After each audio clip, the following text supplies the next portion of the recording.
ਏਕ ਓੰਕਾਰ ਸਤਨਾਮ ਕਰਤਾ ਪੁਰਖ ਨਿਰਭਉ ਨਿਰਵੈਰ ਅਕਾਲ ਮੂਰਤ ਅਜੂਨੀ ਸਹਿਭੰਗ ਗੁਰ ਪ੍ਰਸਾਦ। ਜਪ ਆਦ ਸਚ ਜੁਗਾਦ ਸਚ ਹੈ ਭੀ ਸਚ ਨਾਨਕ ਹੋਸੀ ਭੀ ਸਚ। ਗਿਆਨ ਧਿਆਨ ਕਿਛ ਕਰਮ ਨ ਜਾਣਾ ਸਾਰ ਨ ਜਾਣਾ ਤੇਰੀ। ਸਭ ਤੇ ਵੱਡਾ ਸਤਿਗੁਰੂ ਨਾਨਕ ਜਿਨ ਕਲ ਰਾਖੀ ਮੇਰੀ। ਡੰਡੌਤ ਬੰਦਨ ਅਨਕ ਬਾਰ ਸਰਬ ਕਲਾ ਸਮਰਥ। ਡੋਲਨ ਤੇ ਰਾਖੋ ਪ੍ਰਭੂ ਨਾਨਕ ਦੇ ਕਰ ਹੱਥ। ਫਿਰਤ ਫਿਰਤ ਪ੍ਰਭ ਆਇਆ ਪਰਿਆ ਤੋ ਸਰਨਾਏ। ਨਾਨਕ ਕੀ ਪ੍ਰਭ ਬੇਨਤੀ ਆਪਣੀ ਭਗਤੀ ਲਾਏ। ਸਤਨਾਮ ਵਾਹਿਗੁਰੂ ਸਤਨਾਮ ਵਾਹਿਗੁਰੂ। ਸਾਧ ਸੰਗਤ, ਪਰਮਾਤਮਾ ਜੀ ਨੇ ਮਨੁੱਖਾ ਦੇਹੀ ਪਰਮਾਤਮਾ ਦੀ ਪ੍ਰਾਪਤੀ ਕਰਨ ਵਾਸਤੇ ਔਰ ਸੰਸਾਰ ਦੀ ਨਿਵਰਤੀ ਕਰਨ ਵਾਸਤੇ ਦਿੱਤੀ ਆ। ਇਸੇ ਕਰਕੇ ਹੀ ਮਹਾਰਾਜ ਕਹਿੰਦੇ ਨੇ ਕਿ ਜਾਂ ਕੋ ਆਏ ਸੋਈ ਬਿਹਾਜੋ ਹਰ ਗੁਰ ਤੇ ਮਨਹਿ ਬਸੇਰਾ। ਕਿ ਤੇਰਾ ਜਿਹੜਾ ਬਸੇਰਾ ਹੈ ਨਾ, ਇਹ ਸਰੀਰ ਦਾ ਬਸੇਰਾ ਹੈ। ਜੀਵ ਆਤਮਾ ਦਾ ਜਿਹੜਾ ਬਸੇਰਾ ਹੈ ਉਹ ਪਰਮਾਤਮਾ ਹੈ।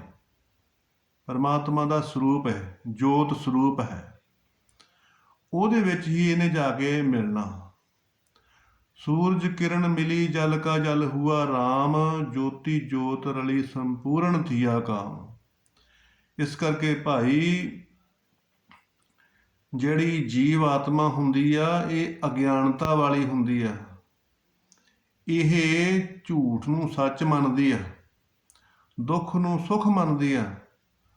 ਔਰ ਗੁਰੂ ਨਾਨਕ ਦੇਵ ਜੀ ਮਹਾਰਾਜ ਨੇ ਉਪਦੇਸ਼ ਦਿੱਤਾ ਕਿ ਨਾ ਭਾਈ, ਤੂੰ ਜੀਵ ਆਤਮਾ ਬ੍ਰਹਮ ਦੀ, ਵਾਹਿਗੁਰੂ ਪਰਮਾਤਮਾ ਦੀ ਅੰਸ਼ ਆ। ਇਸ ਕਰਕੇ ਤੂੰ ਆਪਣੇ ਸਰੂਪ ਨੂੰ ਪ੍ਰਾਪਤ ਕਰਨਾ, ਇਹ ਤੇਰਾ ਸਰੂਪ ਨਹੀਂਗਾ। ਇਸ ਕਰਕੇ ਗੁਰੂ ਮਹਾਰਾਜ ਜੀ ਕਹਿੰਦੇ ਨੇ ਕਿ ਮਨ ਤੂੰ ਜੋਤ ਸਰੂਪ ਹੈ ਆਪਣਾ ਮੂਲ ਪਛਾਣ। ਸਾਧ ਸੰਗਤ, ਜੀਵ ਆਤਮਾ ਇਹੋ ਹੀ ਨਿਸ਼ਚਾ ਕਰਕੇ ਬੈਠੀ ਹੋਈ ਆ ਅਗਿਆਨ ਦਾ, ਰਾਗ ਦਵੇਸ਼ ਦਾ, ਕਿ ਕੋਈ ਚੀਜ਼ ਮੇਰੀ ਆ, ਕੋਈ ਬਗਾਨੀ ਆ। ਇਸੇ ਨੂੰ ਹੀ ਉਹਨੇ ਸੁੱਖ ਸਮਝ ਲਿਆ। ਤੋ ਮਹਾਰਾਜ ਕਹਿੰਦੇ ਆ ਕਿ ਨਹੀਂ ਭਾਈ, ਤੂੰ ਪ੍ਰਮਾਤਮਾ ਦਾ ਸਰੂਪ ਆ, ਸਤ ਚਿੱਤ ਆਨੰਦ ਸਰੂਪ ਆ। ਸਤ ਦਾ ਮਤਲਬ ਹੁੰਦਾ ਜਿਹੜਾ ਰਹਿਣ ਵਾਲਾ, ਇੱਕ ਰਸ ਰਹਿਣ ਵਾਲਾ। ਔਰ ਚਿੱਤ ਦਾ ਮਤਲਬ ਹੁੰਦਾ ਚੇਤਨਾ, ਗਿਆਨ, ਤੂੰ ਗਿਆਨ ਆ। ਔਰ ਆਨੰਦ, ਆਨੰਦ ਤੇ ਹੈ ਹੀ ਆ। ਤੋ ਇਸ ਕਰਕੇ ਸਤ ਚਿੱਤ ਆਨੰਦ ਸਰੂਪ ਜਿਹੜਾ ਪਰਮਾਤਮਾ ਹੈ ਉਹ ਅਸਲੀ ਤੇਰਾ ਰੂਪ ਆ। ਇਹ ਦੂਸਰਾ ਜਿਹੜਾ ਤੇਰਾ ਸਰੀਰ ਹੈ ਨਾ, ਇਹ ਨਕਲੀ ਆ ਕਿ ਮੈਂ ਸਰੀਰ ਕਰਕੇ ਆ, ਮੈਂ ਪੁਰਸ਼ ਆ। ਇਹ ਮਹਾਰਾਜ ਕਹਿੰਦੇ ਕਿ ਜੀਵ ਆਤਮਾ ਤੂੰ ਸਰੀਰ ਨਿਗਾ, ਤੂੰ ਜੀਵ ਨਿਗਾ, ਤੂੰ ਪਰਮਾਤਮਾ ਵਾ। ਸਤ ਚਿੱਤ ਆਨੰਦ ਸਰੂਪ ਹੀ ਤੇਰੇ ਵਿੱਚ ਆ। ਤੇਰੇ ਵਿੱਚ ਸਤ ਆ, ਤੇਰੇ ਵਿੱਚ ਚਿੱਤ ਆ, ਔਰ ਤੇਰੇ ਵਿੱਚ ਆਨੰਦ ਆ। ਭਾਵ ਕਿ ਤੂੰ ਸਦਾ ਰਹਿਣ ਵਾਲਾ ਆਤਮਾ ਔਰ ਚੇਤਨ ਸਰੂਪ, ਗਿਆਨ ਸਰੂਪ ਔਰ ਆਨੰਦਮਈ ਹੈ। ਤੋ ਇਸੇ ਕਰਕੇ ਐਵੇਂ ਨਹੀਂ ਗੁਰੂ ਨਾਨਕ ਦੇਵ ਜੀ ਨੂੰ ਕਹਿੰਦੇ ਵੱਡਾ। ਪਹਿਲੇ ਬਾਬੇ ਪਾਇਆ ਬਖਸ਼ਦਰ, ਪਿੱਛੋਂ ਦੇ ਫਿਰ ਘਾਲ ਕਮਾਈ। ਰੇਤ ਅੱਕ ਆਹਾਰ ਕਰ, ਰੋੜਾਂ ਦੀ ਗੁਰੂ ਕਰੀ ਵਿਛਾਈ। ਭਾਰੀ ਤਪ ਕਰੀ ਤਪੱਸਿਆ, ਵੱਡੇ ਭਾਗ ਹਰ ਸਿਉ ਬਣਾਈ। ਤੋ ਇਸੇ ਕਰਕੇ ਹੀ ਗੁਰੂ ਨਾਨਕ ਦੇਵ ਜੀ ਮਹਾਰਾਜ ਨੇ ਪਹਿਲੋਂ ਬਾਬੇ ਪਾਇਆ ਬਖਸ਼ਦਾਰ। ਭਾਈ ਗੁਰੂ ਨਾਨਕ ਦੇਵ ਜੀ ਨੇ ਸਤਸੰਗ ਕੀਤਾ। ਜਿੰਨੇ ਵੀ ਰਿਸ਼ੀ ਹੋਏ, ਜਿੰਨੇ ਵੀ ਅਵਤਾਰ ਹੋਏ ਆ, ਸਾਰਿਆਂ ਨੇ ਹੀ ਭਾਈ ਸਤਸੰਗ ਕੀਤਾ। ਫਿਰ ਬਾਅਦ ਵਿੱਚ ਤਪੱਸਿਆ ਕੀਤੀ ਹੈ। ਤੋ ਤਪੱਸਿਆ ਤੋਂ ਹੀ ਉਹਨਾਂ ਨੂੰ ਪਰਮਾਤਮਾ ਦੀ ਪ੍ਰਾਪਤੀ ਹੋਈ ਹੈ। ਤੋ ਇਸੇ ਕਰਕੇ ਹੀ ਨੌ ਨਿਧ ਨਾਮ ਗਰੀਬੀ ਪਾਈ। ਤੋ ਇਹ ਕੁਛ ਮਾਂ ਦੇ ਗਰਭ ਦੇ ਵਿੱਚ ਜਿਹੜੀ ਤਪੱਸਿਆ ਕੀਤੀ ਹੁੰਦੀ ਉਹ ਵੀ ਸਾਥੀ ਬਣ ਜਾਂਦੀ ਹੈ। ਕੁਝ ਇੱਥੋਂ ਦੀ ਤਪੱਸਿਆ ਜਿਹੜੀ ਹੈਗੀ ਉਹ ਸਾਥੀ ਬਣ ਜਾਂਦੀ ਆ। ਤੋ ਜਾ ਕੇ ਬ੍ਰਹਮ ਗਿਆਨ ਹੁੰਦਾ, ਪਰਮਾਤਮਾ ਦਾ ਗਿਆਨ ਹੁੰਦਾ। ਤੋ ਗੁਰੂ ਨਾਨਕ ਦੇਵ ਜੀ ਮਹਾਰਾਜ ਨੇ ਬਹੁਤ ਲੰਮਾ ਸਮਾਂ ਸੁਲਤਾਨਪੁਰ ਬੇਈ ਦੇ ਵਿੱਚ ਇਸ਼ਨਾਨ ਕਰਕੇ ਅੰਮ੍ਰਿਤ ਵੇਲੇ ਸਿਮਰਨ ਕੀਤਾ ਭਾਈ, ਤਾਂ ਉਹਨਾਂ ਨੂੰ ਗਿਆਨ ਹੋਇਆ। ਤੇ ਗਿਆਨ ਹੋਇਆ ਉਸ ਤੋਂ ਬਾਅਦ ਫਿਰ ਨੌ ਨਿਧ ਨਾਮ ਗਰੀਬੀ ਪਾਈ। ਜਦੋਂ ਪ੍ਰਚਾਰਕ ਦੌਰਿਆਂ ਤੇ ਚੱਲੇ ਆ ਉਦੋਂ ਉਹਨਾਂ ਨੇ ਗਰੀਬੀ ਧਾਰਨ ਕੀਤੀ ਆ, ਉਹ ਵੀ ਨੌ ਨਿਧ। ਔਰ ਜਿਹੜੀਆਂ ਨੌ ਨਿਧੀਆਂ ਹੁੰਦੀਆਂ, ਇਹਨਾਂ ਤੋਂ ਜਿਹੜੀ ਪਹਿਲੀ ਨਿਧੀ ਹੁੰਦੀ ਆ ਉਹਦਾ ਨਾਮ ਹੁੰਦਾ ਅਨੂਮਾ। ਅਨੂਮਾ ਜਿਹੜੀ ਨਿਧੀ ਆ ਉਹ ਸਭ ਤੋਂ ਪਹਿਲੀ ਨਿਧੀ ਆ। ਤੋ ਅਨੂ ਦਾ ਮਤਲਬ ਹੁੰਦਾ ਛੋਟਾ। ਤੋ ਇਸ ਕਰਕੇ ਮਤਲਬ ਕਿ ਛੋਟੇ ਹੋਣਾ, ਨਿਮਰ ਹੋਣਾ। ਤੋ ਗੁਰੂ ਨਾਨਕ ਦੇਵ ਜੀ ਨਿਮਰ ਹੋ ਕੇ ਵਿਚਰਨ ਕੀਤਾ। ਗੁਰੂ ਨਾਨਕ ਦੇਵ ਜੀ ਨੇ ਛੋਟੇ ਹੋ ਕੇ ਵਿਚਰਨ ਕੀਤਾ। ਤੋ ਇਸੇ ਕਰਕੇ ਹੀ ਮਹਾਰਾਜ ਜੀ ਕਹਿੰਦੇ ਨੇ ਕਿ ਭਾਈ ਜਿਹੜਾ ਵੀ ਆਪਣੇ ਆਪ ਨੂੰ ਛੋਟਾ ਕਰ ਲੈਂਦਾ, ਨਿਮਰ ਕਰ ਲੈਂਦਾ, ਉਹੀ ਪਰਮਾਤਮਾ ਦੀ ਬਖਸ਼ਿਸ਼ ਪ੍ਰਾਪਤ ਕਰਦਾ। ਇਸੇ ਕਰਕੇ ਅੰਤਰਜਾਮੀ ਪੁਰਖ ਵਿਧਾਤੇ, ਸ਼ਰਧਾ ਮਨ ਕੀ ਪੂਰੇ, ਨਾਨਕ ਦਾਸ ਇਹ ਸੁਖ ਮੰਗੇ, ਮੋਕੋ ਕਰ ਸੰਤਨ ਕੀ ਧੂਰੇ। ਦੇਖੋ ਜਿਹੜੀ ਧੂੜੀ ਹੁੰਦੀ ਹੈ ਨਾ, ਮਿੱਟੀ, ਇਹਦੇ ਵਿੱਚ ਜਿਹੜੀ ਧੂੜੀ ਹੁੰਦੀ ਆ ਉਹ ਬਰੀਕ ਕਣਾਂ ਦੀ ਹੁੰਦੀ ਆ।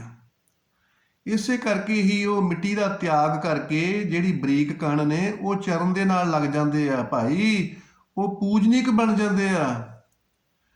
ਤੋ ਸਾਧ ਸੰਗਤ, ਧੂਰੀ ਦਾ ਮਤਲਬ ਹੁੰਦਾ ਮਿੱਟੀ ਦਾ ਛੋਟਾ ਜੋ ਹਿੱਸਾ ਹੁੰਦਾ, ਕਣ, ਉਹ ਚਰਨਾਂ ਦੇ ਨਾਲ ਲੱਗ ਜਾਂਦਾ। ਇਸ ਕਰਕੇ ਉਹ ਧੂੜੀ ਕਹਾਉਂਦਾ ਤੇ ਉਹ ਹੀ ਸਤਿਕਾਰਯੋਗ ਬਣ ਜਾਂਦਾ। ਇਸੇ ਕਰਕੇ ਮਹਾਰਾਜ ਜੀ ਕਹਿੰਦੇ ਨੇ ਕਿ ਸਾਧ ਸੰਗਤ, ਧੂਰੀ ਵਾਂਗੂ ਤੂੰ ਵੀ ਹੰਕਾਰ ਤਿਆਗ ਦੇ ਔਰ ਗੁਰੂ ਜੀ ਦੇ ਪੂਰਨਿਆ ਰੂਪੀ ਆਚਰਣ ਦੇ ਨਾਲ ਜੁੜ ਜਾ। ਤੋ ਜਦੋਂ ਤੂੰ ਗੁਰੂ ਮਹਾਰਾਜ ਜੀ ਦੇ ਉਪਦੇਸ਼ ਰੂਪੀ ਜਿਹੜਾ ਉਹਨਾਂ ਦਾ ਆਚਰਣ ਆ ਉਹਦੇ ਨਾਲ ਜੁੜ ਜਾਏਗਾ ਤੇ ਭਾਈ ਤੂੰ ਵੀ ਬ੍ਰਹਮ ਸਰੂਪ ਨੂੰ ਪ੍ਰਾਪਤ ਹੋ ਜਾਏਗਾ। ਇਸੇ ਕਰਕੇ ਹੀ ਮਹਾਰਾਜ ਜੀ ਕਹਿੰਦੇ ਨੇ ਕਿ ਜਾਗਰਤ ਸੁਪਨ ਸੁਸ਼ੁਪਤੀ ਤੇ ਤੁਰਿਆ। ਫਿਰ ਤੂੰ ਜਦੋਂ ਜੋਤ ਸਰੂਪ ਹੋ ਗਿਆ ਤੇ ਫਿਰ ਜਾਗਰਤ ਸੁਪਨ ਸੁਖੋਪਤ ਤੁਰਿਆ ਦੇ ਵਿੱਚ ਭਾਈ ਤੂੰ ਆਕਾਰ ਰਹਿਤ ਨਿਰਾਕਾਰ ਵਿੱਚ ਵਿਚਰਨ ਕਰੇਗਾ। ਸੰਸਾਰ ਦੇ ਵਿੱਚ ਵਿਚਰਨ ਤੇ ਕਰੇਗਾ ਪਰ ਤੈਨੂੰ ਕੋਈ ਆਕਾਰ ਮੋਹਿਤ ਨਹੀਂ ਕਰ ਸਕਦਾ। ਤੁਰਿਆ ਅਵਸਥਾ ਦੇ ਵਿੱਚ ਭਾਈ ਕੋਈ ਵੀ ਆਕਾਰ ਜਿਹੜਾ ਹੈਗਾ ਉਹ ਮੋਹਿਤ ਨਹੀਂ ਕਰਦਾ, ਨਿਰਾਕਾਰ ਰੂਪੀ ਹੋ ਜਾਂਦੀ ਹੈ ਤੁਰਿਆ ਅਵਸਥਾ। ਤੁਰਿਆ ਮਤਲਬ ਹੁੰਦਾ ਤੁਰੀਆ, ਰੁਕੀ ਨਾ। ਜੋ ਦੂਸਰੀਆਂ ਅਵਸਥਾਵਾਂ ਹੁੰਦੀਆਂ ਉਹਨਾਂ ਦੇ ਵਿੱਚ ਬੰਦਾ ਰੁਕ ਜਾਂਦਾ, ਮੋਹ ਮਮਤਾ ਦੇ ਵਿੱਚ ਰੁਕ ਜਾਂਦਾ, ਜਾਗਣ ਦੇ ਵਿੱਚ, ਸੌਣ ਦੇ ਵਿੱਚ, ਗੂੜੀ ਨੀਂਦ ਵਿੱਚ ਰੁਕ ਜਾਂਦਾ। ਪਰ ਤੁਰਿਆ ਦੇ ਵਿੱਚ ਉਹਦਾ ਰਾਗ ਦਵੇਸ਼ ਖਤਮ ਹੋ ਜਾਂਦਾ। ਇਸ ਕਰਕੇ ਜਿਹੜੀ ਸੁਰਤੀ ਆ ਉਹ ਤੁਰੀ ਆ, ਰੁਕਦੀ ਨਹੀਂ। ਇਹੋ ਹੀ ਮਹਾਰਾਜ ਜੀ ਕਹਿੰਦੇ ਨੇ ਕਿ ਭਾਈ ਮਨ ਦੇ ਵਿੱਚ ਆਪਣੇ ਜਿਹੜਾ ਸੁਭਾਅ ਆ, ਆਪਣਾ ਜਿਹੜਾ ਮਾਨਸਿਕ ਵਿਚਾਰ ਆ, ਉਹਨਾਂ ਨੂੰ ਵੀ ਤੁਰਿਆ ਵਾਂਗੂ ਰੋਕਣਾ ਨਹੀਂਗਾ, ਬਲੋਕੇਜ ਨਹੀਂ ਕਰਨਾ। ਕਿਉਂਕਿ ਜਦੋਂ ਮਨ ਦੇ ਵਿੱਚ ਬਲੋਕੇਜ ਆਉਂਦੀ ਆ ਫੇਰ ਹੀ ਸਰੀਰ ਦੇ ਵਿੱਚ ਬਲੋਕੇਜ ਆਉਂਦੀ ਆ। ਕੋਈ ਰਾਗ ਦੇ ਵਿੱਚ ਰੁਕ ਗਿਆ, ਕੋਈ ਦਵੇਸ਼ ਵਿੱਚ ਰੁਕ ਗਿਆ, ਤੋ ਜਦੋਂ ਰੁਕ ਜਾਂਦੇ ਨੇ ਉਦੋਂ ਹੀ ਮਨ ਰੁਕ ਜਾਂਦਾ, ਵਿਚਾਰ ਵਹਿਮ ਦੇ ਵਿੱਚ ਰੁਕ ਜਾਂਦੇ ਨੇ। ਤੇ ਜਦੋਂ ਵਹਿਮ ਦੇ ਵਿੱਚ ਰੁਕ ਜਾਂਦੇ ਨੇ ਤੇ ਉਦੋਂ ਹੀ ਮਨ ਦੇ ਵਿੱਚ ਬਲੋਕੇਜ ਆ ਜਾਂਦੀ ਹੈ। ਮਨ 'ਚੋਂ ਬਲੋਕੇਜ ਫਿਰ ਸਰੀਰ ਦੇ ਵਿੱਚ ਬਲੋਕੇਜ ਆ ਜਾਂਦੀ ਹੈ। ਤੋ ਇਸ ਕਰਕੇ ਮਹਾਰਾਜ ਜੀ ਕਹਿੰਦੇ ਨੇ ਕਿ ਤੁਰਿਆ ਦੇ ਵਾਂਗੂ ਨਿਰਾਕਾਰ ਹੋ ਕੇ ਸੰਸਾਰ ਦੇ ਵਿੱਚ ਵਿਚਰਨ ਕਰਕੇ ਭਾਈ ਇਸ ਸੰਸਾਰ ਦੇ ਵਿੱਚ ਪਰਮਾਤਮਾ ਹੀ ਆ, ਹੋਰ ਕੋਈ ਵੀ ਆਪਣਾ ਨਹੀਂ, ਬਗਾਨਾ ਨਹੀਂ। ਇਹ ਸਾਰਾ ਕੁਝ ਤਾਂ ਹੀ ਹੁੰਦਾ ਸਾਧ ਸੰਗਤ ਆਪਣੀ ਕਿਰਪਾ ਜੇ ਕਰੇ ਤਾਂ ਗੁਰ ਕਾ ਸ਼ਬਦ ਕਮਾਏ। ਸਾਧ ਸੰਗਤ ਇਹ ਸਾਰਾ ਕੁਝ ਤਾਂ ਹੁੰਦਾ ਜਦੋਂ 4 ਪ੍ਰਕਾਰ ਦੀ ਕਿਰਪਾ ਹੋ ਜਾਵੇ, ਔਰ ਕਿਰਪਾ 4 ਪ੍ਰਕਾਰ ਦੀ ਹੁੰਦੀ ਹੈ ਸਾਧ ਸੰਗਤ। ਪਹਿਲੀ ਕਿਰਪਾ ਹੁੰਦੀ ਬ੍ਰਹਮ ਕਿਰਪਾ, ਦੂਸਰੀ ਕਿਰਪਾ ਹੁੰਦੀ ਗੁਰੂ ਕਿਰਪਾ, ਤੀਸਰੀ ਕਿਰਪਾ ਹੁੰਦੀ ਸ਼ਾਸਤਰ ਕਿਰਪਾ, ਚੌਥੀ ਕਿਰਪਾ ਹੁੰਦੀ ਆਪਣੀ ਕਿਰਪਾ। ਤੋਂ ਪਹਿਲੀ ਕਿਰਪਾ ਹੁੰਦੀ ਆ ਕਿ ਸਰੀਰ ਜਿਹੜਾ ਉਹ ਤੰਦਰੁਸਤ ਸੰਸਾਰ ਦੇ ਵਿੱਚ ਆ ਜਾਵੇ, ਅੰਗ ਪੈਰ ਪੂਰੇ ਹੋਣ, ਸਵਸਥ ਸਰੀਰ ਹੋਵੇ, ਤੰਦਰੁਸਤ ਸਰੀਰ ਹੋਵੇ। ਤੋਂ ਇਹ ਹੁੰਦੀ ਬ੍ਰਹਮ ਕਿਰਪਾ। ਦੂਸਰੀ ਕਿਰਪਾ ਹੁੰਦੀ ਆ ਗੁਰੂ ਕੋਲੋਂ ਸ਼ਬਦ ਮਿਲ ਜਾਏ। ਜਿਸ ਤਰ੍ਹਾਂ ਧਰੂ ਘਰੋਂ ਭਗਤੀ ਕਰਨ ਗਿਆ ਪਰ ਉਹਦੇ ਕੋਲ ਸ਼ਬਦ ਨਹੀਂ ਸੀ ਹੈਗਾ, ਲੇਕਿਨ ਪਰਮਾਤਮਾ ਨੇ ਦਇਆ ਕੀਤੀ ਤੇ ਨਾਰਦ ਮੁਨੀ ਜੀ ਨੂੰ ਭੇਜ ਕੇ ਉਹਨਾਂ ਨੂੰ ਸ਼ਬਦ ਦਿਵਾਇਆ ਤੇ ਫਿਰ ਸ਼ਬਦ ਦੀ ਪ੍ਰਾਪਤੀ ਹੋਈ, ਫਿਰ ਭਗਤੀ ਕੀਤੀ। ਇਸ ਕਰਕੇ ਗੁਰੂ ਦਾ ਸ਼ਬਦ ਭਾਈ ਦੂਸਰੀ ਕਿਰਪਾ ਹੁੰਦੀ ਆ। ਤੀਸਰੀ ਕਿਰਪਾ ਹੁੰਦੀ ਆ ਕਿ ਜਿਹੜੇ ਬਾਣੀ ਦੇ ਅਰਥ ਨੇ ਉਹਨਾਂ ਦਾ ਸਹੀ ਪਤਾ ਲੱਗ ਜਾਵੇ ਕਿ ਸ਼ਾਸਤਰ ਕਹਿੰਦਾ ਕੀ ਆ, ਕੀ ਲੈਣ ਆਇਆ ਸੀਗਾ, ਕੀ ਲਿਆ ਵਾ, ਕੀ ਕਰਨਾ ਸੀ, ਕੀ ਕੀਤਾ ਤੇ ਕੀ ਕਰਨਾ ਵਾ। ਇਹ ਸ਼ਾਸਤਰ ਕਿਰਪਾ ਹੁੰਦੀ ਆ। ਤੇ ਚੌਥੀ ਕਿਰਪਾ ਹੁੰਦੀ ਹੈ ਆਪਣੀ ਵੱਲੋਂ ਉਦਮ ਕਰਨਾ, ਕਿਉਂਕਿ ਉਦਮ ਕਰਿੰਦਿਆਂ ਜੀਵ ਤੋਂ ਕਮਾਵੰਦਿਆਂ ਸੁਖ ਪੁੰਚ, ਧਿਆਨ ਦਿਆਂ ਤੂੰ ਪ੍ਰਭੂ ਮਿਲ ਨਾਨਕ ਉਦਰੀ ਚਿੰਦ। ਕਿਉਂਕਿ ਸਭ ਤੋਂ ਵੱਡਾ ਉਦਮ ਜੇ ਆਪਣੇ ਵੱਲੋਂ ਉਦਮ ਵਾ ਤੇ ਸਾਰੀਆਂ ਕਿਰਪਾ ਜਿਹੜੀਆਂ ਹੈਗੀਆਂ ਉਹ ਰਲ ਜਾਣਗੀਆਂ। ਜੇ ਆਪਣੇ ਵੱਲੋਂ ਉਦਮ ਨਹੀਂ ਹੈਗਾ, ਪ੍ਰੇਮ ਨਹੀਂ ਹੈਗਾ, ਸ਼ਰਧਾ ਜਾਗਰਤ ਨਹੀਂ ਕੀਤੀ ਤੇ ਫਿਰ ਭਾਈ ਸਾਰੀਆਂ ਜਿਹੜੀਆਂ ਕਿਰਪਾ ਉਹ ਕਿਸੇ ਵੀ ਕੰਮ ਨਹੀਂ ਆਉਣੀਆਂ।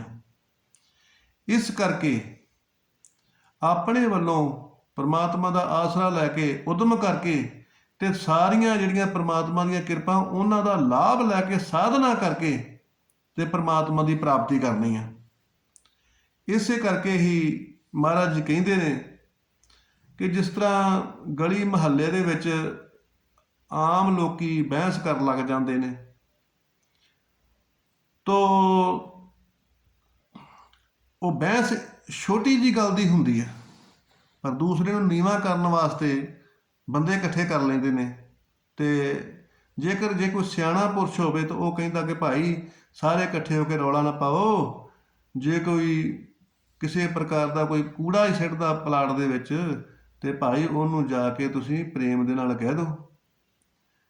ਤੇ ਕਹਿਣ ਦਾ ਤਰੀਕਾ ਹੋਣਾ ਚਾਹੀਦਾ। ਉਹ ਗੱਲ ਵੀ ਕਹੀ ਜਾਂਦੀ ਆ, ਕੰਮ ਵੀ ਹੋ ਜਾਂਦਾ, ਪਰ ਸਭ ਦੀ ਇੱਜ਼ਤ ਵੀ ਬਣੀ ਰਹਿੰਦੀ ਹੈ। ਇਸੇ ਕਰਕੇ ਹੀ ਮਹਾਰਾਜ ਜੀ ਕਹਿੰਦੇ ਨੇ ਕਿ ਆਪਣੀ ਜਿਹੜੀ ਚੇਤਨਾ ਸ਼ਕਤੀ ਆ ਉਹਨੂੰ ਜਾਗਰਤ ਰੱਖੋ। ਸਭ ਦੇ ਵਿੱਚ ਪਰਮਾਤਮਾ ਦੀ ਜੋਤ ਦੇਖੋਗੇ ਤਾਂ ਹੀ ਮਨ ਤੋਂ ਜੋਤ ਸਰੂਪ ਵਾਲਾ ਜਿਹੜਾ ਆਨੰਦ ਆ ਉਹ ਪ੍ਰਾਪਤ ਕਰ ਸਕਦਾ। ਜੇ ਤੂੰ ਆਪਣਿਆਂ ਨੂੰ ਵੱਖਰਾ, ਬਗਾਨਿਆਂ ਨੂੰ ਵੱਖਰਾ ਦੇਖੇਗਾ ਤੇ ਫਿਰ ਭਾਈ ਇਹ ਜੋਤ ਸਰੂਪ ਨਹੀਂ, ਇਹ ਬੁਝੀ ਹੋਈ ਜੋਤ ਆ। ਤੋ ਮਹਾਰਾਜ ਜੀ ਇਸੇ ਕਰਕੇ ਹੀ ਪਤਨੀ ਨੂੰ ਵੀ ਉਪਦੇਸ਼ ਦਿੰਦੇ ਨੇ ਕਿ ਜਿਹੜੀ ਧਰਮ ਪਤਨੀ ਹੁੰਦੀ ਹੈ ਭਾਈ, ਉਹ ਧਰਮ ਪਤਨੀ ਦਾ ਮਤਲਬ ਹੁੰਦਾ ਕਿ ਜਿਹੜੀ ਪਤੀ ਦਾ ਪਤਨ ਨਾ ਹੋਣ ਦੇਵੇ। ਪਤਨ ਇਤੀ ਪਤਨੀ, ਕਿ ਜਿਹੜਾ ਆਪਣੇ ਪਤੀ ਦਾ ਪਤਨ ਨਾ ਹੋਣ ਦੇਵੇ, ਉਹਨੂੰ ਨਸ਼ਿਆਂ ਤੋਂ, ਉਹਨੂੰ ਠੱਗੀ ਤੋਂ, ਉਹਨੂੰ ਚੋਰੀ ਤੋਂ, ਉਹਨੂੰ ਭ੍ਰਿਸ਼ਟਾਚਾਰੀ ਤੋਂ, ਉਹਨੂੰ ਮਿਲਾਵਟਖੋਰੀ ਤੋਂ, ਸਾਰੀਆਂ ਚੀਜ਼ ਬੁਰਾਈਆਂ ਤੋਂ ਰੋਕ ਕੇ ਰੱਖੇ, ਉਹ ਪਤਨੀ ਹੁੰਦੀ ਆ। ਤੇ ਜਿਹੜੀ ਧਰਮ ਪਤਨੀ ਹੁੰਦੀ ਆ ਉਹ ਹੁੰਦੀ ਆ ਕਿ ਬੁਰਾਈਆਂ ਤੋਂ ਵੀ ਰੋਕਦੀ ਆ ਤੇ ਧਰਮੀ ਵੀ ਬਣਾਉਂਦੀ ਆ। ਤੋ ਇਸ ਕਰਕੇ ਮਹਾਰਾਜ ਜੀ ਕਹਿੰਦੇ ਨੇ ਕਿ ਤੂੰ ਆਪਣੇ ਪਤੀ ਦੀ ਸੇਵਾ ਕਰ, ਇਹੋ ਹੀ ਤੇਰੀ ਭਗਤੀ ਆ। ਜੇਕਰ ਪਤੀ ਨੇ ਕੁਛ 2 ਗੱਲਾਂ ਤੈਨੂੰ ਸੁਣਾ ਵੀ ਦਿੱਤੀਆਂ ਤੇ ਫਿਰ ਭਾਈ ਤੂੰ ਗੁੱਸਾ ਨਾ ਕਰ, ਆਪਣੇ ਅੰਦਰ ਈਰਖਾ ਨਾ ਕਰ। ਗੁਰੂ ਮਹਾਰਾਜ ਜੀ ਕਹਿੰਦੇ ਨੇ ਨਿਵਣ ਸੋ ਅੱਖਰ ਖਿਮਣ ਗੁਣ, ਜੀਬਾਂ ਮਣੀਆਂ ਮੰਤ, ਇਹ ਤ੍ਰੈ ਭੈਣੇ ਵੇਸ ਕਰ, ਤਾਂ ਵਸ ਆਵੇ ਕੰਤ। ਕਿ ਭਾਈ ਜੇ ਪਤੀ ਨੇ ਦੋ ਗੱਲਾਂ ਸੁਣਾ ਦਿੱਤੀਆਂ, ਉਹਨੂੰ ਚਾਰ ਨਹੀਂ ਸੁਣਾਉਣੀਆਂ।